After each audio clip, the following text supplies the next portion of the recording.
আতঙ্কে আমানত তুলে নিচ্ছেন বেসিক ব্যাংকের গ্রাহকরা। খেলাপি ঋণ 10% আনতে পদক্ষেপ জানতে চায় আইএমএফ।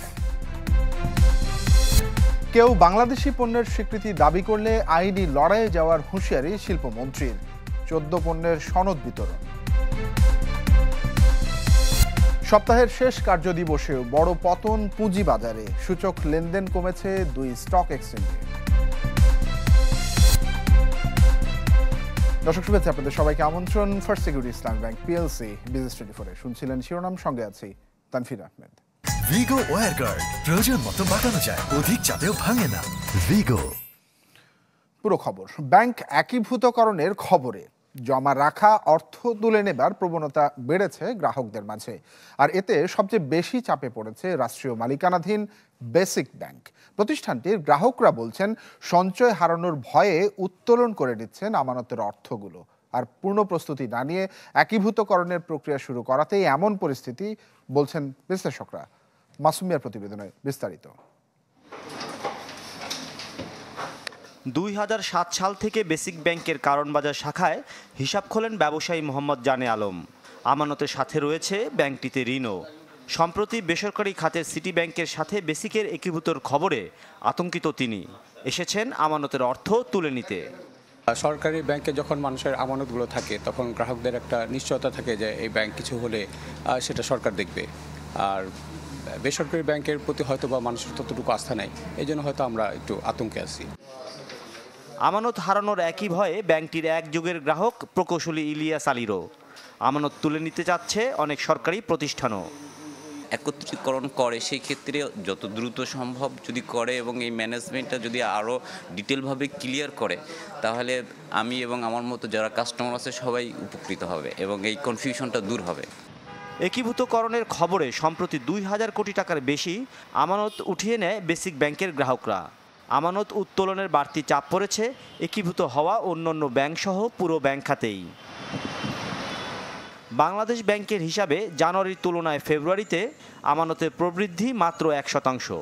একীভূতকরণ নিয়ে নিয়ন্ত্রক সংস্থার পূর্ণ প্রস্তুতির অভাবেই এমন পরিস্থিতি বলে মনে করছেন বিশ্লেষকরা।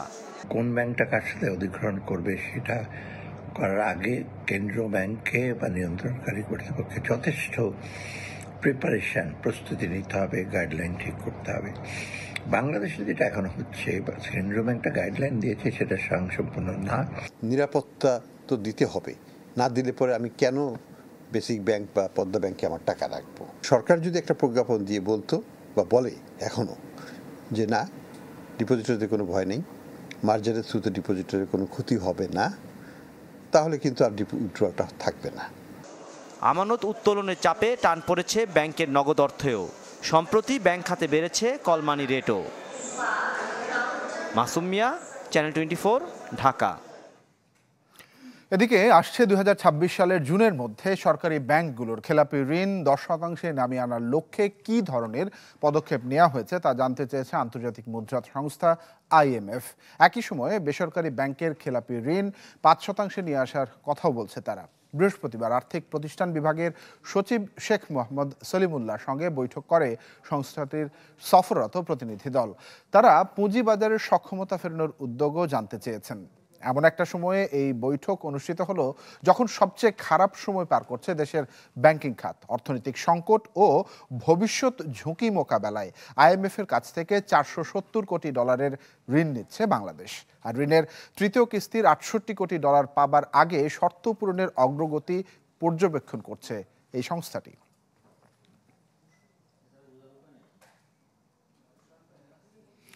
গরমে জমজমাট ফুটপাত কেন্দ্রিক ডাব, লেবুর শরবত, তরমুজ, আনার সহ নানান ফল এবং পানীয়র ব্যবসা। গেল কয়েকদিনে বিক্রি বেড়েছে দ্বিগুণের ওপরে। আর অন্যদিকে চাহিদা বাড়ায় অতিরিক্ত দাম গুনতে হচ্ছে ক্রেতাদেরকে। ঢাকা মেডিকেলের সামনে প্রায় 1 দশক ধরে ডাব বিক্রি করছেন মোহাম্মদ সবুজ। সাধারণত চিকিৎসা নিতে আসা রোগী ও তার স্বজনদের লক্ষ্য করে এই ব্যবসা পেতে বসলেও এবার সেই বাণিজ্যের লক্ষ্য হিসেবে ধরা দিয়েছে তীব্র গরম। ফলে স্বাভাবিক সময়ের 1000 টাকা মুনাফা মাত্র কয়েকদিনে উঠে গেছে দ্বিগুণে।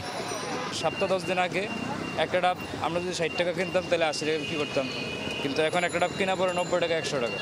এখন 120 টাকা 10 টাকা এরকম বিক্রি করা লাগে। আমার পার ডে 3 থেকে 3,500 টাকা। প্রচণ্ড গরমে নিজেকে একটু স্বস্তি মানে নিজেকে একটু ভালো রাখার জন্য, শরীরকে ভালো রাখার জন্য মানে ডাব, কিন্তু তুলনামূলক মানে দাম যথেষ্ট বেশি।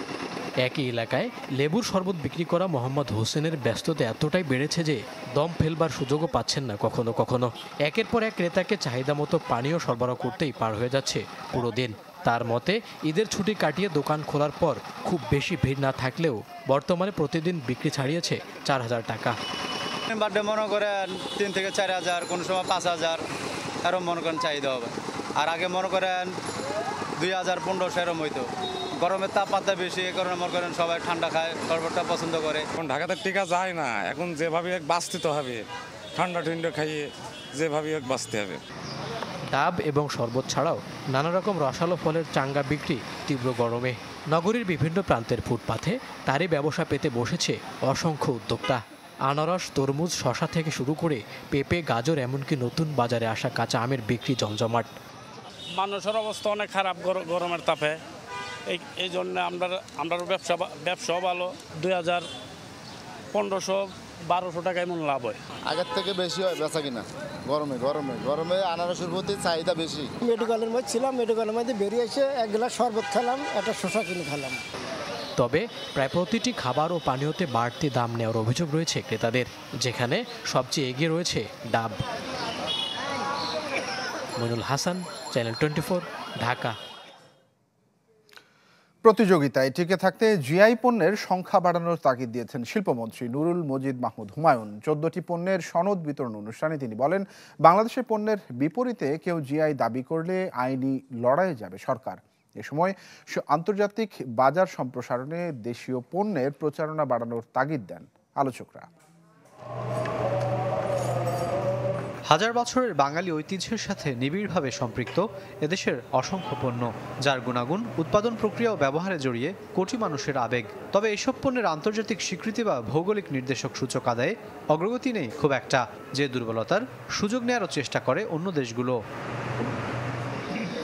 গেল কয়েক বছরে স্বীকৃতি পাওয়া ছাগল, মিষ্টি, নকশি কাঁথা সহ মোট 14টি পণ্যের সনদ বিতরণ অনুষ্ঠানে শিল্প সচিব জানান, আগামীতে বাংলাদেশের দুর্বলতার সুযোগ যাতে কেউ নিতে না পারে সেদিকে সোচ্চার থাকবে সরকার। প্রতিটি গ্রামেই আমার মনে হয় জিআই প্রোডাক্ট আমরা ক্লেম করতে পারি। জিআই সার্টিফিকেশন হলে আমরা প্রোডাক্টটাকে ব্র্যান্ডিং করতে পারবো এবং বিভিন্ন জায়গায় আমরা বাংলাদেশের এই পণ্যগুলোকে নিয়ে যেতে পারবো। বিভিন্নভাবে তাদের পণ্য বলে দাবি করে, বিশেষ করে পার্শ্ববর্তী দেশ যাদের আবহাওয়া এবং আমাদের কারিগর একই রকমের কার্যক্রমের সক্ষমতা রাখে, তারা কিন্তু এটি নিয়ে যাওয়ার, আমি বলবো না যে এটা ষড়যন্ত্র, এটা ঠিক ষড়যন্ত্র না, বাট তার দাবি করছে, তো এই দাবিটা যেন আমরা রুখতে পারি। অনুষ্ঠানে শিল্পমন্ত্রী জানান, বর্তমানে মোট 31টি পণ্যের জিআই স্বীকৃতি আছে বাংলাদেশের, যদিও এই সংখ্যা পাশের দেশ ভারতে 700-র উপরে। বলেন, নিজস্ব পণ্যের মাধ্যমে অর্থনৈতিক সুবিধা আদায়ে বিকল্প নেই এই সংখ্যা বাড়ানোর। আইনি প্রক্রিয়া সেটা আমরা গ্রহণ করেছি। আমাদের এমবেসি আছে দিল্লিতে এবং আমাদের টাঙ্গাইলের ডিসি সাহেব আছেন, তার মাধ্যমে আমরা সেখানে আমাদের আইনজীবী নিয়োগ করা হয়েছে, সেখানে আমরা আইনগতভাবে তাদের এটা এবং বিশ্বাস করি যে এটা আমাদের পণ্য আমাদেরই থাকবে। শিগগিরই আরও 77টি পণ্যের জিআই সনদ প্রক্রিয়াধীন রয়েছে বলেও জানান মন্ত্রী। রংপুরের কার্পেট আছে, শীতল পাটি আছে, বিভিন্ন প্রোডাক্ট আছে। রাকিব আল জাবেদ, চ্যানেল 24, ঢাকা।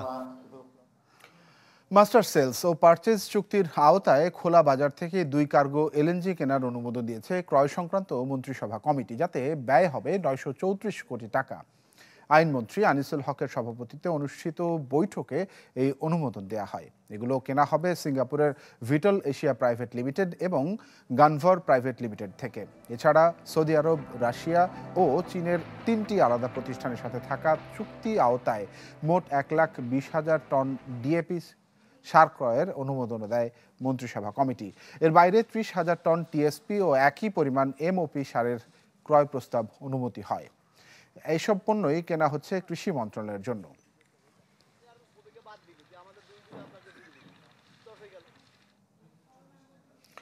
চব্বিশ ঘন্টারও কম ব্যবধানে ভরিতে 630 টাকা কমল স্বর্ণের দাম। বাংলাদেশ জুয়েলার্স সমিতি বাজুসের পাঠানো বিজ্ঞপ্তি অনুযায়ী আজ বিকেল থেকে 22 ক্যারেটের প্রতি ভরি বিক্রি হবে 1,13,500 60 টাকা দরে।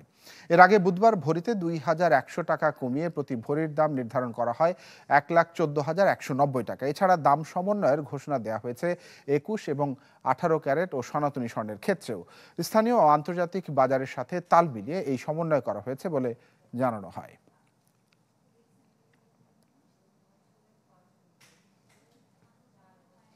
দেখছেন ফার্স্ট সিকিউরিটি ইসলামী ব্যাংক পিএলসি বিজনেস 24 নিচ্ছে একটা বিরতি, ফিরছে একটু পর, সঙ্গেই থাকুন। গ্যাস সরবরাহকারী প্রতিষ্ঠান তিতাসের সিস্টেম লস 22 থেকে কমে এখন 7.5%। বিকেলে তিতাসের প্রধান কার্যালয়ের পরিদর্শন শেষে সাংবাদিকদের একথা জানিয়েছেন বিদ্যুৎ, জ্বালানি ও খনিজ সম্পদ বিষয়ক প্রতিমন্ত্রী নসরুল হামিদ বিপু। প্রতিমন্ত্রী বলেন, অবৈধ সংযোগ বিচ্ছিন্ন এবং প্রিপেইড মিটার স্থাপনের ফলেই এই ঘাটতি কমিয়ে আনা সম্ভব হয়েছে, যা শূন্যের কোটায় নামিয়ে আনাই লক্ষ্য। তিনি বলেন, শিল্পে 336টি অবৈধ লাইন, বাণিজ্যিকে 445টি, ক্যাপটিভে 97টি, 13টি সিএনজি স্টেশনের অবৈধ সংযোগ সহ মোট 989 কিলোমিটার অবৈধ গ্যাস সংযোগ বিচ্ছিন্ন করা হয়েছে। এছাড়া মোট 8,65,070 জন অবৈধ গ্রাহকের সংযোগও বিচ্ছিন্ন করা হয়েছে বলেও জানান তিনি। এতে মোট 604 কোটি টাকা জরিমানা করা হয়েছে। প্রচুর বিল পেন্ডিং ছিল, ব্যাড ডেট ছিল, এবং ইন্ডাস্ট্রি সহ অনেক শিল্প প্রতিষ্ঠান অবৈধ, অনেক শিল্প, আমি সবাইকে বলবো না, অনেক শিল্প প্রতিষ্ঠান অবৈধভাবে লাইন নিয়ে ব্যবহার করছিল এবং তারা বিভিন্নভাবে এগুলি মাসকে মাস ব্যবহার করে আসছে। এগুলো সব কাটা হয়েছে, আরো অনেক বাকি আছে, সেগুলো চলছে ইনভেস্টিগেশন। পুঁজিবাজারের খবর জানবো। দর্শক, সপ্তাহের শেষ কার্যদিবসেও পতন অব্যাহত ছিল শেয়ার বাজারে। এদিন ঢাকা স্টক এক্সচেঞ্জ ডিএসসির সার্বিক সূচক 1% মতো কমে গেছে। আর অন্যদিকে চট্টগ্রাম স্টক এক্সচেঞ্জে সিএসইতেও ছিল একই ধরনের প্রবণতা। আমরা একটু সংক্ষেপে জেনে নিতে চাই আজকের লেনদেনের খবরগুলো আপনাদেরকে। আমরা শুরুতেই ঢাকা স্টক এক্সচেঞ্জের খবর। আমরা দেখতে পাচ্ছি 60 পয়েন্ট পরিবর্তন হয়ে নিম্নমুখী ধারা, সেখানে সর্বশেষ সূচক ছিল 5,518-তে। আমরা যদি চট্টগ্রাম স্টক এক্সচেঞ্জের, ঢাকা স্টক এক্সচেঞ্জের শেয়ারের হাত বদল হওয়া মিউচুয়াল ফান্ড এবং শেয়ারের ক্ষেত্রে চোখ দিয়ে, সেক্ষেত্রে আমরা দেখতে পাচ্ছি মোট লেনদেন হয়েছে 511 কোটি টাকা, বেড়েছে 69টি শেয়ারের দাম, অপরিবর্তিত ছিল 27টি শেয়ারের দাম এবং কমেছে 300টি শেয়ারের দাম। নিম্নমুখী ধারা যেটি বলছিলাম, চট্টগ্রাম স্টক এক্সচেঞ্জেও একই ধারা আমরা দেখতে পাচ্ছি, এই নিম্নমুখী ধারা, এবং 164 পয়েন্ট পরিবর্তন হয়ে সর্বশেষ 15,815 পয়েন্ট সার্বিক সূচক আমাদেরকে যেই নির্দেশনাটি দিচ্ছে। লেনদেন হওয়া শেয়ারের দাম এবং কমেছে মিউচুয়াল ফান্ডের সেই বিষয়টি আপনাদেরকে জানিয়ে দেব। বেড়েছে 33টির দাম, কমেছে 161টির দাম, অপরিবর্তিত ছিল 25টির দাম। আর সর্বমোট লেনদেন হয়েছে চট্টগ্রাম স্টক এক্সচেঞ্জে আমরা দেখতে পাচ্ছি 11 কোটি টাকা। দর্শক, আপনাদেরকে জানিয়ে দিচ্ছিলাম সংক্ষেপে ঢাকা এবং চট্টগ্রাম স্টক এক্সচেঞ্জের সার্বিক লেনদেনের খবর। ফার্স্ট সিকিউরিটি ইসলামী ব্যাংক পিএলসি বিজনেস 24 দেখছেন আপনারা। নিচ্ছে আরও একটা বিরতি, ফিরছে একটু পর, সঙ্গে স্বাগত আরও একবার। আপনারা দেখছেন ফার্স্ট সিকিউরিটি ইসলামী ব্যাংক পিএলসি বিজনেস 24। মানুষের আস্থা না থাকায় বিমা খাতে দক্ষ কর্মী পাওয়া যায় না বলে মনে করেন বিমা খাতের শীর্ষ নির্বাহীরা। বিকালে ঢাকা বিশ্ববিদ্যালয়ের ব্যাংকিং ও ইন্স্যুরেন্স বিভাগে আয়োজিত গোলটেবিল বৈঠকে এমন কথা জানান বক্তারা। তারা বলেন, ব্যাংকিং ও ইন্স্যুরেন্স বিভাগের শিক্ষার্থীদের এই খাতের কাজে আনা যাচ্ছে না, তাই বিমা খাতকে এগিয়ে নিতে ছাত্রছাত্রীদেরকে সচেতনতা আরও বাড়াতে হবে। বিশ্ববিদ্যালয়ের পাঠ্যক্রমে অন্তর্ভুক্ত করতে হবে বিমা সূচি।